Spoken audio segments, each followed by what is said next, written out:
అందరికీ నమస్కారం. తెలంగాణ సాహితీ డివైఎఫ్ఐ సంయుక్త ఆధ్వర్యంలో నిర్వహిస్తున్న ఈ యూత్ లిటరరీ ఫెస్ట్లో నాకు అవకాశం ఇచ్చినందుకు ముందుగా వారికి నేను ధన్యవాదాలు తెలియజేస్తూ, ఈ సభకు ఇచ్చేసిన సాహితీ మిత్రులు అందరికీ ధన్యవాదాలు తెలియజేసుకుంటూ, ముందుగా కొంత నేపథ్యం, తర్వాత కొద్దిగా సాహితీ నైవేద్యంతో నా ప్రసంగం చేస్తాను. నేను మా నాన్నగారిది తను ఒక నాటక రచయితగా, నటుడిగా దర్శకత్వం వహించి ఒక 7 నాటకాలు రాశారు. ఇది అంతా 70లో జరిగింది. తర్వాత వారు హనుమకొండ వరంగల్ ప్రాంతంకి వచ్చిన తర్వాత వారు 5 ఎంఏలు చేయడం జరిగింది. 5 ఎంఏలు, 1 ఎంఏడ్. ఇది వారి నేపథ్యం. అది కొంత జీన్స్ ప్రకారంగా నా మీద ఉండే అవకాశం ఖచ్చితంగా ఉంటుంది. కాబట్టి మేము ఎప్పుడు కూడా దానికి తోడు కొంత ఆర్థికపరమైన విషయాల్లో, అంటే మనం వచ్చిన కుటుంబ నేపథ్యం, ఆర్థిక స్థితిగతులు, వాటి వల్ల మా ఫోకస్ ఎప్పుడు కూడా చదువు మీదే ఉండింది. మంచిగా చదువుకోవాలి, ఒక ఉద్యోగం చేయాలి. అట్లా చదువులో అలా వెళ్తున్నప్పుడు స్కూల్లో, ముఖ్యంగా స్కూల్లో మనకి ఆగస్ట్ 15th కానీ 26th జనవరి కానీ ఏం చేసేవారంటే పోటీలు పెట్టేవారు సాహిత్య. అక్కడ దాదాపు అందరూ, మా క్లాస్లో వాళ్ళు అయితేమి, వేరే వాళ్ళు అందరూ కూడా సినిమా పాటలు పాడేవారు. మా నాన్నగారు ఏం చేసేవారంటే, వారు ప్రత్యేకంగా ఆగస్ట్ 15th కానీ 26th కానీ వారు ప్రత్యేకంగా పాట రాసి దానికి బాణీ కట్టి, ఎందుకంటే వాళ్ళు అదే స్కూల్లో కూడా, తను స్కూల్ అసిస్టెంట్గా చేసి డిగ్రీ లెక్చరర్గా రిటైర్ అయ్యారు. కాబట్టి మాకు ప్రత్యేకంగా పాటలు రాసి వాటిని కంపోజ్ చేసిస్తే మేము స్కూల్లో పాడేవాళ్ళం. సో అట్లా మాకు అంటే బహుమతులు వచ్చేవి. సో ఆ నేపథ్యం ఉన్న తర్వాత నాకు ఆ పాట ద్వారా, నాకు ఇప్పుడు కవిత్వం నేను రాసినా కానీ మొదట నన్ను ఆకర్షించింది ఏంటంటే పాటే. ఎందుకంటే పాట అయితే వినొచ్చు, మిగతా ఏ ప్రక్రియ ఏదైనా కవిత్వం కావచ్చు, నవల, అది మనం చదివితే కానీ దాన్ని ఆస్వాదించాలి. పాటకు ఉన్న ఒక శక్తి ఏంటంటే మనం వినగలిగితే మనకి ఈజీగా వంట పడుతుంది. అట్లా నేను చదువుకున్నదంతా, ఎంఎస్సి చేసినంత వరకు కూడా అంతా నాది ఇంగ్లీష్ మాధ్యమమే. ఎల్కేజీ నుంచి నాది ఎంఎస్సి అయ్యేంత వరకు ఇంగ్లీష్ నేపథ్యమే, అంత ఇంగ్లీష్ మీడియం నేపథ్యమే. అయినా కానీ ఇంట్లో ఉన్నప్పుడు పాత పాటలు బాగా వినడం అలవాటు. నాన్న కూడా పాడేవాడు. సో అట్లా ప్రతి పదానికి ఇదేంటి, సడి అంటే ఏంటి, సవ్వడి అని ఎందుకు ఉంది, సడికి సవ్వడికి, ఇట్లా చిన్న చిన్న పదాలు ఇవి. కానీ నేర్చుకోవడం అంటే అడిగి తెలుసుకోవడం, దానికి నాన్న ఉన్నాడు, మాకు చెప్పేవాడు. తర్వాత ఇంట్లో కూడా చాలా కవితా సంపుటాలు ఉండేవి ఇంట్లో. అవన్నీ నేను నా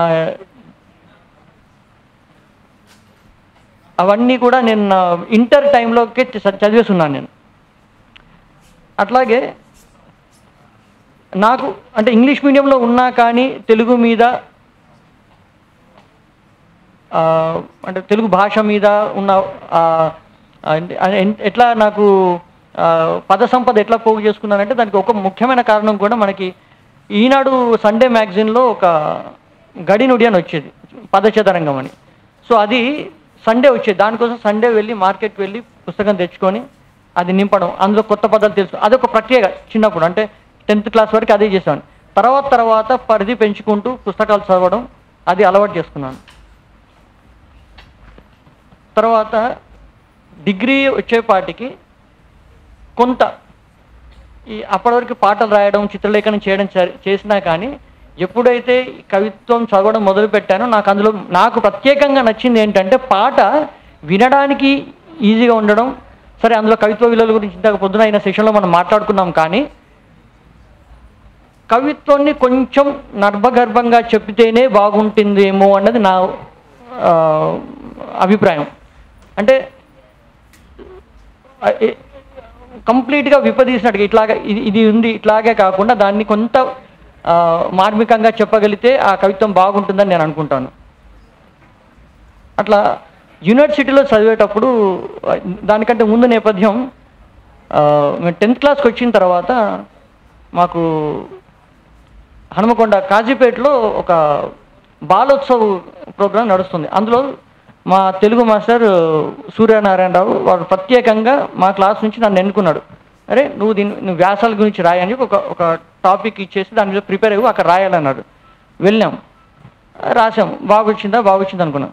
కానీ చివరి మినిట్లో మా పీటీ సార్ రమేష్ సార్ అని అక్కడ కవితల పోటీ అవుతుంది, వంశీ నువ్వు రారా అని చెప్పేసి నన్ను లాక్కెళ్ళాడు. సార్ నేనంటే నువ్వు రాస్తావు, నీకు వచ్చింది రా అన్నాడు. వెళ్ళాను. దాంట్లో నాకు 3వ ప్రైజ్ వచ్చింది, డిస్టిక్లో 3వ ప్రైజ్. అది ఫస్ట్ గుర్తింపు అనుకోవాలి. తర్వాత డిగ్రీ చేస్తున్నప్పుడు కాకతీయ యూనివర్సిటీ బీసీఏలో మాది సెకండ్ బ్యాచ్. డిగ్రీ చేస్తున్నప్పుడు కూడా అక్కడ వాళ్ళు పెట్టిన పోటీల్లో నాకే ప్రైజ్ రావడం. అదేంటంటే డిగ్రీలో యూనివర్సిటీలో ఉన్న వాళ్ళకి మేము అందరూ తెలిసి ఎట్లా ఉంటుందో, కాకతీయ యూనివర్సిటీలో మాది మాత్రమే అండర్ గ్రాడ్యుయేట్ కోర్స్, అప్పుడు second batch of BCA. So దాంట్లో నాకు ఫస్ట్ ప్రైజ్ వచ్చింది. అది రెండవసారి. అందులో నేను ఇంకొక విషయం ఏంటంటే నేను యూనివర్సిటీ ఫస్ట్ మా బ్యాచ్లో, కాకతీయ యూనివర్సిటీ 1999-2002 బ్యాచ్లో నేను యూనివర్సిటీ ఫస్ట్. తర్వాత అక్కడి నుంచి మళ్ళీ ఎంఎస్సి ఐఎస్ మన నిజాం కాలేజీలో చేశాను. ఇక్కడ కూడా యూనివర్సిటీ 5th ర్యాంక్.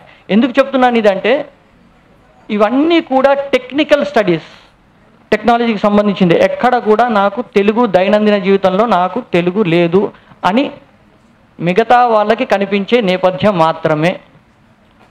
కానీ మా ఆఫీస్లో ఉన్న కొలీగ్స్ వాళ్ళు కూడా, నువ్వు తెలుగులో ఇంత బాగా ఇట్లా రాస్తావయ్యా, మాతృభాష తెలుగు కదా. ఇప్పుడు నేను హౌ ఆర్ యూ అని అడుగుతాను, ఎలా ఉన్నావు అని ఆటోమేటిక్గా తర్జుమా వెళ్ళిపోతుంది. అంటే మనకు మాతృభాషలో అర్థం కాకుంటే ఇంకేది రాదు అసలు, మాతృభాష అనేది కంపల్సరీ. కాబట్టి అట్లా మన ఈ ఒకటి అధ్యయనం, రెండవది కొత్తగా ఎట్లా చెప్పగలగాలనో ఒక ఇది. దీనికి నాకున్న నేపథ్యం, నా ఉద్యోగ నేపథ్యం ఏంటంటే ఇప్పుడు చెప్పొచ్చో లేదో సార్, ఎందుకంటే 40 ఏళ్ళ లోపు అన్నారు, నా వయసు 42. నా 2000 నేను వైల్డ్ కార్డ్ ఎంట్రీ అనమాట. సో ఇందులో దాదాపు 21 ఏళ్ళు నేను ఉద్యోగ జీవితంలోనే ఉన్నాను. బహుశా నా వయసు కనిపించకపోవచ్చు, కొంతమంది అంటారు. 42 నేను నా ఉద్యోగ జీవితం దాదాపు 21 ఏళ్ళ నుంచి నేను ఉద్యోగం చేస్తున్నాను. ఐబిఎన్లో దాదాపు 15 ఏళ్ళుగా చేస్తాను. ప్రస్తుతం మేనేజర్గా నేను నా వృత్తిరీత్యా, ఇది నా కెరియర్. అయితే మా సాఫ్ట్వేర్ మిత్రుడు, సన్నిహితులు అనే ఒక మాట మీతో చెప్పుకుంటాను సభాముఖంగా, ఎందుకంటే కొంచెం ఓపెన్ హార్ట్ లాగా ఇంతకుముందు కూడా మాట్లాడారు కాబట్టి. నేను సాఫ్ట్వేర్ ఇండస్ట్రీలో చెడగొట్టాను అన్నారు అనమాట. ఎందుకు? నేను టీ తాగను, కాఫీ తాగను, బీర్ తాగను, ఇంకే రకమైన workaholic. I'm not alcoholic but I'm workaholic. Okay, so నేను తిను. సో అయితే మరి ఎట్లా నువ్వు ఇంత లోడ్, ఇంత ప్రెషర్ ఉంటుంది? ఎందుకంటే నేను సాఫ్ట్వేర్ నాణిల్లో నేను ఒకటి రాశాను.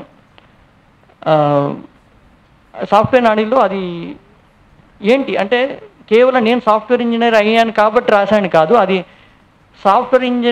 సాఫ్ట్వేర్ లోకం గురించి తెలియని వాళ్ళు, ఇప్పుడు అంతెందుకండి, ఇప్పుడు సింపుల్గా ఎలక్షన్స్ అవుతాయి, మనకు కామన్గా తెలిసిన మాట చెప్తాను. ఎలక్షన్స్ అయిపోతాయి, ఇప్పుడు అవి నొక్కుతారు కదా, మీటర్ నొక్కితే వచ్చేస్తాయి. ఒకడు ఓడిపోతాడు, ఏమంటాడు? మిషన్ ప్రాబ్లం అన్నాడు, సాఫ్ట్వేర్ ప్రాబ్లం అంటాడు. మిషన్లో కూడా సాఫ్ట్వేరే కదా. సో అది సాఫ్ట్వేర్ అని కొంచెం చులకనగా కూడా అయిపోయింది. కానీ దాంట్లో కూడా అదొక ప్రపంచం. అది కూడా ఒక ప్రపంచానే కంటే అది కూడా ఒక టీచర్ వృత్తిలాగే, ఒక లాయర్ వృత్తిలాగే, అది ఒక వృత్తి అంతే. అందుకే నేను కొన్ని విషయాలు అందులో చెప్పాను. ఒక నాణీలో సాఫ్ట్వేర్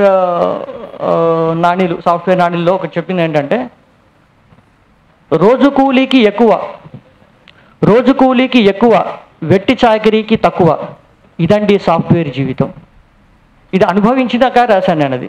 అయితే అంతుండి మళ్ళీ ఇంకా అందులో ఎందుకున్నామంటే ఇంకేం చేయలేం మనం. ఇప్పుడు చేప ఏం చేస్తుందంటే ఒక నదిలో ఉంటుంది, అక్కడ ఏదో ఇబ్బంది అవుతుంది, ఇంకో నదిలోకి పోవాల్సిన రోడ్డు మీదకి రాలేదు కదా. సో అట్లా అనమాట. తర్వాత ఈ ఉద్యోగంలో కూడా ఆస్ట్రేలియాలో 1 సంవత్సరం ఉన్నాను, అమెరికాలో 2 సంవత్సరాలు ఉన్నాను. కానీ ఎట్లా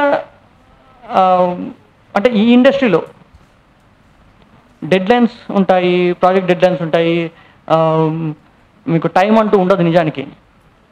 నేను ఇప్పుడు గట్టిగా చెప్పగలిగిన ఒక మాట ఏంటంటే, ఈ సంవత్సరం ఈ పాతవన్నీ వదిలేసిన కేవలం ఈ సంవత్సరం Sankranti, Ramzan, good Friday, Ugadi, August 15th, మొన్న అక్టోబర్ 2nd, ఈ 6 రోజులు నేను పనిచేశాను అంతే. అంటే అట్లా ఉంటుంది అది.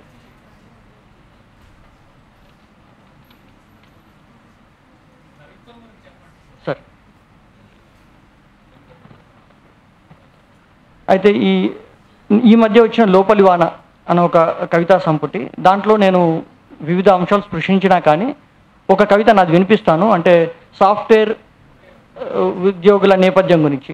దాని శీర్షిక వచ్చి work for home. Work from home కాదు, వర్క్ ఫర్ హోమ్. ఎన్నో ఉదయాలు ప్రాజెక్ట్ డెడ్లైన్స్ బ్రేక్ఫాస్ట్ బ్రెడ్ స్లైస్లో చేరిపోతాయి. ఎన్నో మధ్యాహ్నాలు పనిభారంతో కళ్ళు లంచ్ బాక్స్ని మరచిపోతాయి. ఎన్నో సాయంత్రాలు నిబద్ధత, విధేయత కండెన్స్డ్ పాలలా కాఫీలో దూరిపోతాయి. మాటల ప్రవాహాల్ని, చూపుల బేలతనాన్ని వైఫై తరంగాలు గిగాబైట్లలో మోసుకుపోతాయి. అతను అక్కడ వేరే ప్రాజెక్టులో, ఆమె ఇక్కడ కోడ్ రివ్యూలో. నేరుగా ఇటుక పేర్చి కట్టుకోకపోయినా వారు ఇన్స్టాల్మెంట్స్ కూర్చి కట్టుకున్న ఫ్లాట్ అందంగా, విశాలంగానే ఉంది. వర్క్ ఫ్రమ్ హోమ్కి వీలుగా ఇద్దరికి చెరో గది. బాల్కనీలోంచి రోజు వారిని గమనించే గువ్వల జంట పుల్లా పుడక తెచ్చి పేర్చుకున్న గుండె అంత గూటిలో దగ్గరగా చేరుకుంటూ ఇంటికి కొత్త అర్థాన్నిచ్చే పనిలో లోకాన్ని మైమరిచిపోయాయి. ఇది కవిత. అంటే వాళ్ళిద్దరూ అదే ఇంట్లో ఉంటారు కానీ మాట్లాడుకోలేని పరిస్థితి. అయితే నా వైఫ్ హౌస్ వైఫ్, తను హోమ్ మేకర్, హౌస్ వైఫ్ కాదు హోమ్ మేకర్. సో నేను ఇంట్లో ఉన్నప్పుడు అంతే, డోర్ లాక్ చేసేసుకుంటాను. తను ఎప్పుడో లంచ్ టైంకో లేదంటే ఈవినింగ్ స్నాక్ టైంలో డోర్ కొడితే మాత్రం ఓపెన్ చేస్తాను. అది కాల్లో ఉంటే అంతే సంగతి అనమాట. ఇక ఒక 2 మాటలు నానిల గురించి కూడా మాట్లాడతాను. ఎందుకంటే ఈ మధ్యకాలంలో వస్తున్న చాలామంది యువకులు, అంటే యువతలో వస్తున్న చాలామంది కూడా మంచి మంచి నానీలు రాస్తున్నారు. అట్లా మనకి ఎన్ లహరి, తర్వాత శివకృష్ణ కొక్కుల, ఇట్లా కొంతమంది ఉన్నారు. అట్లాగే ఇందాక మన తమ్ముడు తీరక్క పూల నానీల రచయిత, తను కూడా ఇది నేను ఆల్రెడీ కోట్ చేసుకున్నాను, చెప్పేశాడు. సో ఈ ఇంట్లో దొంగలు పడ్డారు అన్న నానిని మన సభాధ్యక్షుడు దొంగిలించేశాడు నా షీట్ నుంచి. అయితే కొక్కుల శివకృష్ణ ఒక నానిలో అంటాడు. Okay sir. అంటే నాకు యాక్చువల్గా మిత్రుడు ఏం చెప్పాడంటే నానీల గురించి చెప్పమన్నాడని. సరే నావే చెప్తాను. గూగుల్లో అన్నీ దొరుకుతాయి, గూగుల్లో అన్నీ దొరుకుతాయి, ఆమె దుఃఖానికి కారణం తప్ప.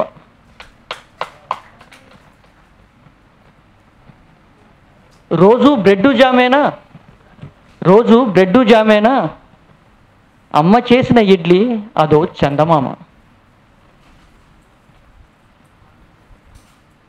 సాంకేతికత చంద్రమండలాన్ని చేరుకుంది, సాంకేతికత చంద్రమండలాన్ని చేరుకుంది, భూగోళం దుఃఖ సముద్రమయ్యింది. వైర్లెస్ టెక్నాలజీ కొత్తది కాదు, వైర్లెస్ టెక్నాలజీ కొత్తది కాదు. కళ్ళు మాట్లాడుకోవడం గమనించలేదా? బ్యాగులోకి దూరుతున్న ల్యాప్టాప్, బ్యాగులోకి దూరుతున్న ల్యాప్టాప్ భూగోళం తాబేలులా ముడుచుకున్నట్టు.